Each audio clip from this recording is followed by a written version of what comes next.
जय श्री खाटू श्याम भक्तों। क्या आपने कभी अपनी जिंदगी में ऐसा पल महसूस किया है जब सब कुछ अंधेरे में डूबा हो और आपको लगे कि अब कोई रास्ता नहीं बचा? शायद आपने अपने सपनों के लिए मेहनत की, लेकिन हर बार हार मिली। मैं आज आपको एक ऐसी कहानी सुनाने जा रही हूँ जो आपके दिल को छुएगी, आपके दिल को हिम्मत देगी और आपको विश्वास दिलाएगी कि जब सब कुछ खत्म लगे तब भी एक उम्मीद बची रहती है। वह है श्याम बाबा की कृपा। यह कहानी है अर्जुन की, एक साधारण टैक्सी ड्राइवर की, जिसने खाटू श्याम जी की शरण में जाकर अपनी जिंदगी को नया मुकाम दिया।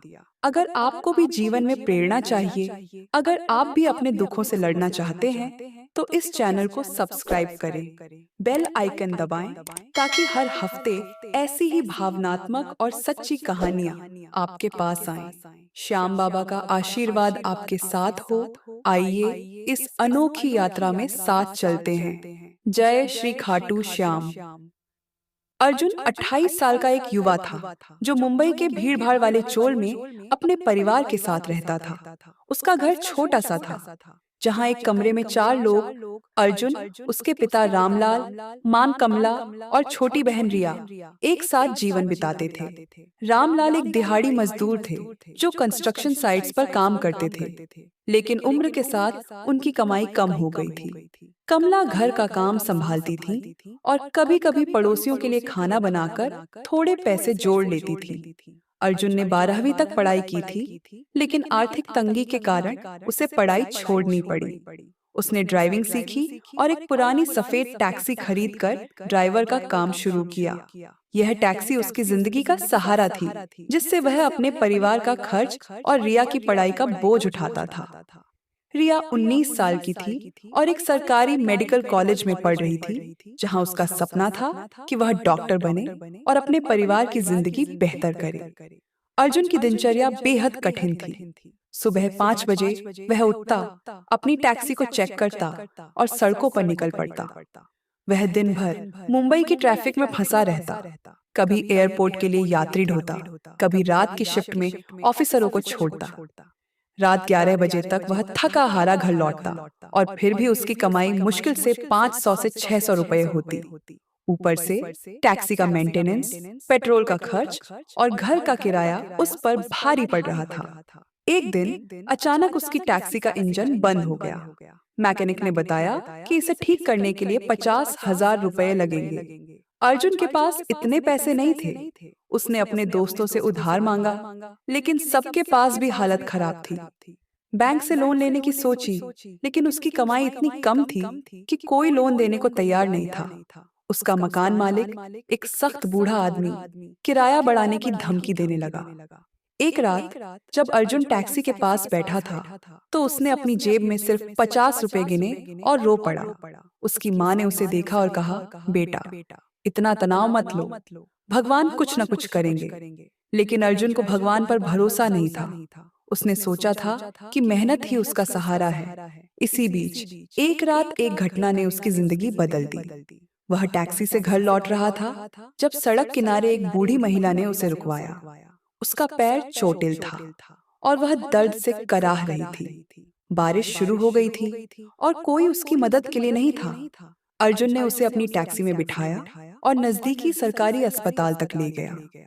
वहां डॉक्टरों ने उसका इलाज किया और अर्जुन ने अपनी जेब के आखिरी 50 रुपए देकर उसकी दवाइयां खरीदी।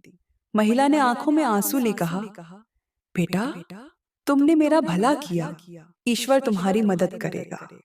मेरे पास देने के लिए कुछ नहीं है, लेकिन यह छोटी सी श्याम बाबा की तस्वीर तुम रख लो।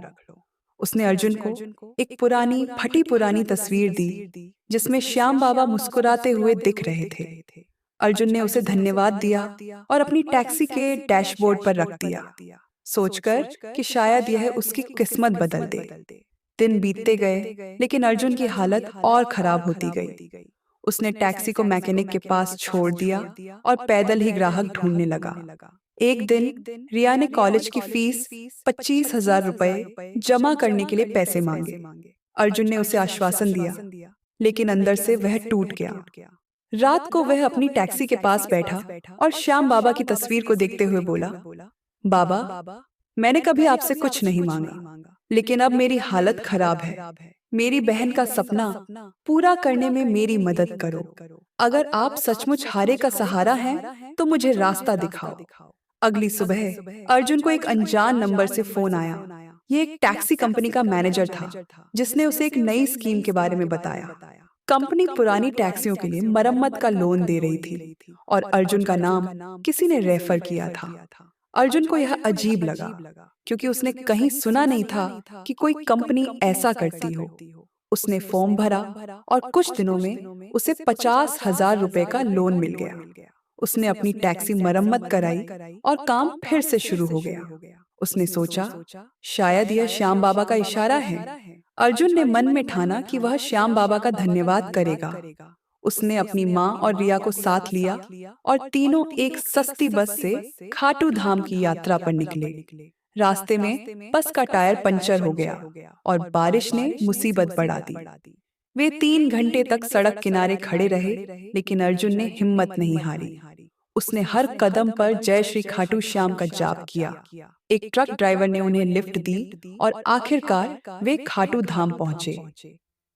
मंदिर में दर्शन के दौरान अर्जुन ने बाबा की मूर्ति को देखा और उसे एक अजीब सी शांति का एहसास हुआ। उसने बाबा के चरणों में सिर झुकाया और कहा, बाबा, आपने मेरी मदद की। अब मुझे रास्ता दिखाइए कि मैं अपनी बहन का सपना पूरा कर सकूं। दर्शन के बाद वह मंदिर के बाहर बैठा था, जब एक शानदार गाड़ी से एक व्यक्ति उतरा।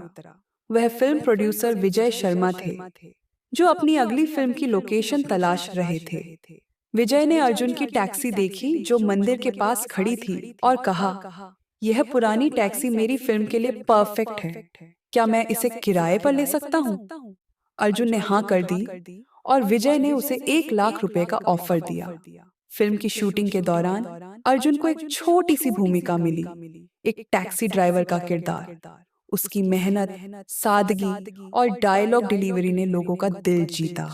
फिल्म रिलीज हुई और हिट हो गई। अर्जुन का नाम सोशल मीडिया पर फैलने लगा और उसे कई ऑफर मिलने लगे। उसने इस कमाई से रिया की फीस जमा की, अपने परिवार के लिए एक छोटा सा फ्लैट खरीदा और माँ के लिए नया बिस्तर लिया। लेकिन वह अपनी जड़ों को नहीं भूला। उसने अपनी टैक्सी में श्याम बाबा की तस्वीर को और सजाया और हर सुबह उसकी पूजा करने लगा। अर्जुन ने अपनी कमाई का एक हिस्सा एक चैरिटी में दान किया, जो गरीब बच्चों को ड्राइविंग और स्किल्स सिखाती थी। उसने सोचा, जो श्याम बाबा ने मुझे दिया उसे दूसरों तक पहुंचाना मेरा फर्ज है। रिया मेडिकल कॉलेज में आगे बढ़ रही थी और अर्जुन का परिवार अब खुशहाल था। वह हर साल खाटू धाम जाता और बाबा को धन्यवाद देता। अर्जुन की कहानी हमें सिखाती है कि श्याम बाबा हर मुश्किल में अपने भक्तों का साथ देते हैं, चाहे वह सड़क हो या जीवन की राह। मेहनत और विश्वास के साथ अगर हम उनकी शरण में जाएं, तो वे हमें नई राह दिखाते हैं। यह कहानी हर उस व्यक्ति के लिए प्रेरणा है जो आधुनिक जीवन की चुनौतियों से जूझ रहा है। श्याम बाबा का नाम लो और वे तुम्हारी झोली खुशियों से भर देंगे। जय श्री खाटू श्याम।